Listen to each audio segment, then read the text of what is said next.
1947 जिस साल इंडिया को आजादी मिली, लेकिन ये आजादी बहुत बड़ी कीमत पर मिली। इंडिया और पाकिस्तान के बंटवारे ने देश को दो हिस्सों में बांट दिया।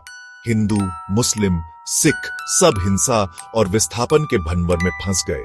लाखों लोग बेघर हो गए, हजारों मारे गए, जमीन खून से लाल हो गई। इस अफरा तफरी के बीच एक ट्रेन लाहौर स्टेशन से चलने के लिए तैयार थी।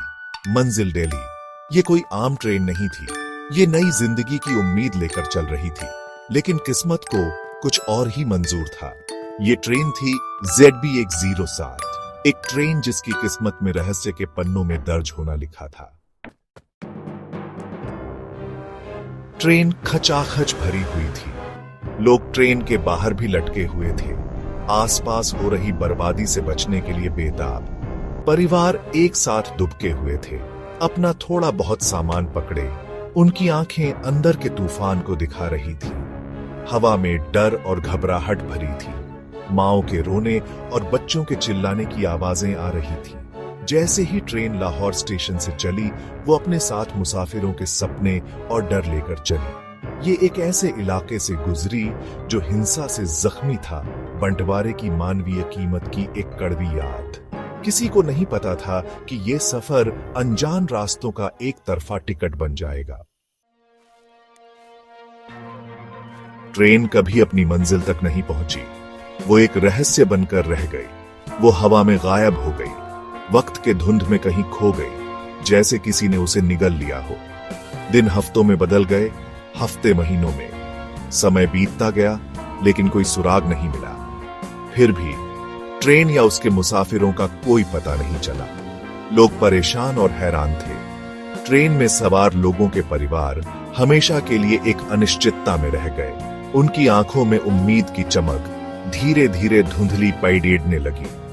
हर गुजरते दिन के साथ उनकी उम्मीदें कम होती गईं और उनकी जगह एक दर्दनाक अनिश्चितता ने ले ली। यह दर्द असहनीय था। सरकार, जो पहले से ही बंटवारे के बाद के हालात से जूझ रही थी, इस अजीबोगरीब गुमशुदगी से निपटने के लिए तैयार नहीं थी। यह एक और चुनौती थी। जांच शुरू की गई, लेकिन सब बेनतीजा रही। कोई ठोस सबूत नहीं मिला। ZB107 का रहस्य गहराता गया और उन अनदेखी ताकतों की एक भयानक याद बन गया जो हमारी दुनिया को चलाती है। यह रहस्य आज भी अनसुलझा है। कहानियां घूमने लगीं। एक भूतिया ट्रेन की फुसफुसाहट, जिसकी खिड़कियां रात के अंधेरे में रहस्यमय तरीके से चमकती हैं। ट्रेन के रास्ते में पड़ने वाले गांव वालों ने दावा किया कि उन्होंने इसकी खोई हुई आत्माओं की दर्द भरी चीखें सुनी हैं। क्या ये सिर्फ कहानियां थीं जो अकथनीय को समझाने के लिए घड़ी गई थीं, या ये एक भयानक सच्चाई के टुकड़े थे? कुछ लोगों ने इन कहानियों को महज लोक कथा मानकर खारिज कर दिया। दूसरों ने उन्हें थाम लिया, इस विश्वास में सांत्वना पाई कि उनके प्रियजन किसी भूतिया दुनिया में फंस गए हैं, हमेशा के लिए पटरियों से बंधे हुए हैं। सच्चाई हमेशा की तरह मायावी बनी रही, अटकलों और डर की परतों के नीचे छिपी रही। भाग 5, समय की पहेली। क्या ट्रेन के गायब होने का कोई वैज्ञानिक कारण हो सकता है? क्या यह कोई असामान्य घटना थी, या इसके पीछे कोई ठोस विज्ञान है? कुछ लोगों ने अल्बर्ट आइंस्टाइन के सिद्धांतों की ओर इशारा किया, जो समय और स्थान की जटिलताओं को समझाने की कोशिश करते हैं। उनके समीकरण वर्महोल की संभावना की ओर इशारा करते हैं, स्पेस टाइम के ताने बाने के जरिए शॉर्टकट। क्या यह ट्रेन किसी ऐसे ही वर्महोल में फंस गई थी? क्या ZB107 ऐसी ही किसी विसंगति में फंस गई होगी और किसी अनजाने स्थान पर पहुंच गई होगी? किसी दूसरे आयाम या समय के किसी दूर बिंदु तक पहुंच गई होगी? ये विचार जितना रोमांचक है, उतना ही डरावना भी। ये विचार बहुत ज्यादा लग रहा था, लेकिन क्या यह असंभव था? फिर भी इससे उम्मीद की एक किरण दिखाई देती थी। शायद ट्रेन और उसके यात्री सुरक्षित हैं। अगर ट्रेन सचमुच समय के माध्यम से यात्रा कर चुकी है, तो क्या वह वापस आ सकती है? तो शायद वो अभी भी कहीं बाहर है, किसी अनजानी जगह पर, इतिहास के विशाल विस्तार में खोई हुई है। क्या हम कभी इसे ढूंढ पाएंगे? ये विचार जितना असंभव लग रहा था, उतना ही आकर्षक भी था। उन लोगों को थोड़ी राहत देता था जो अभी भी जवाब ढूंढ रहे थे। शायद एक दिन हम इस रहस्य को सुलझा पाएंगे। भाग 6 राज और झूठ।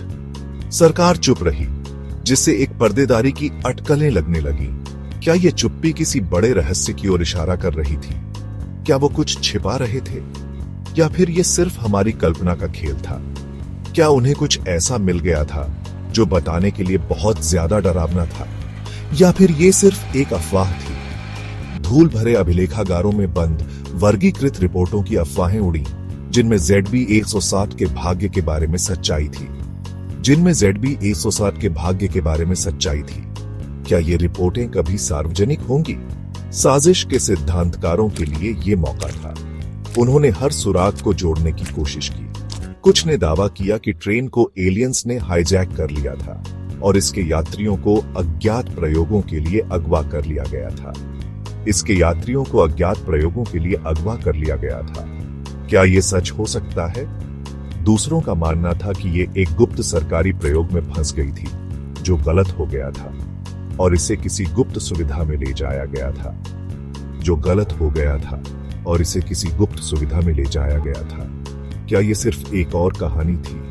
हर सिद्धांत ने पहेली में एक और परत जोड़ दी, लेकिन सच्चाई क्या थी? फिर 2022 में असंभव हुआ। 75 साल बाद ZB-107 अचानक फिर से प्रकट हुई, जैसे वो गायब हुई थी।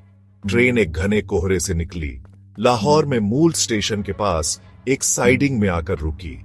इसके आने से पूरी दुनिया में हड़कंप मच गया। दुनिया ने अविश्वास से देखा। ट्रेन एक कबाड़ थी, अपने पुराने रूप की एक भूतिया प्रतिध्वनि। इसका पेंट उतर रहा था, इसकी खिड़कियां धूल से ढकी हुई थी, लेकिन यह निश्चित रूप से ZB-107 थी। इसके किनारे पर लिखे नंबर धुंधले लेकिन अभी भी दिखाई दे रहे थे। जिन्होंने इसे देखा, उनकी रीढ़ की हड्डी में कंपकंपी दौड़ गई। दुनिया ने अपनी सांसें रोक ली। क्या अंदर कोई जिंदा था? दरवाजे खड़खड़ाते हुए खुले। एक ऐसा दृश्य दिखा जो समय में जम गया था। सामान फर्श पर बिखरा पड़ा था, दशकों से अछूता। हवा में सड़न की बदबू और अनकही कहानियों का भारी बोझ था। लेकिन ट्रेन खाली थी। कोई यात्री नहीं, कोई कर्मचारी नहीं, बस उनकी उपस्थिति की गूंज उस रहस्य की एक भूतिया याद दिलाती है जिसने दुनिया को हैरान कर दिया। वे कहां गए थे? उन्होंने क्या देखा था? सवाल हवा में भारी थे। वैज्ञानिक उस जगह पर जमा हो गए, ट्रेन की असंभव यात्रा के रहस्यों को उजागर करने के लिए उत्सुक। उन्होंने ट्रेन की धातु की जांच की, अंदर की हवा का विश्लेषण किया, बेताब होकर सुराग ढूंढ रहे थे। लेकिन ट्रेन ने अपने राज छिपाए रखे, कोई आसान जवाब नहीं दिया। क्या ट्रेन सचमुच समय के माध्यम से यात्रा कर चुकी थी, या कोई और सांसारिक व्याख्या थी जो 1947 की अराजकता में कहीं खो गई थी? दुनिया सांस रोककर इंतजार कर रही थी, जवाबों की उम्मीद में, सच्चाई से डरते हुए। ZB-107 का रहस्य हमें अब भी परेशान करता है। यह उन रहस्यों की एक कड़वी याद दिलाता है जो हमारी समझ से परे हैं। वो अनदेखी ताकतें जो हमारी नियति को आकार देती हैं। ट्रेन की वापसी ने पहेली को और गहरा कर दिया है, हमें जवाबों से ज्यादा सवालों के साथ छोड़ दिया है। क्या यह एक समय यात्री था, समय की भूल भुलैया में खो गया, सरकारी साजिश का शिकार, या शायद बहुत पहले हुई एक त्रासदी की एक भूतिया प्रतिध्वनि, अनंत काल तक अपनी यात्रा दोहराने के लिए अभिशप्त? सच्चाई ट्रेन की तरह समय की धुंध में खोई हुई लेकिन कभी भुलाई नहीं गई।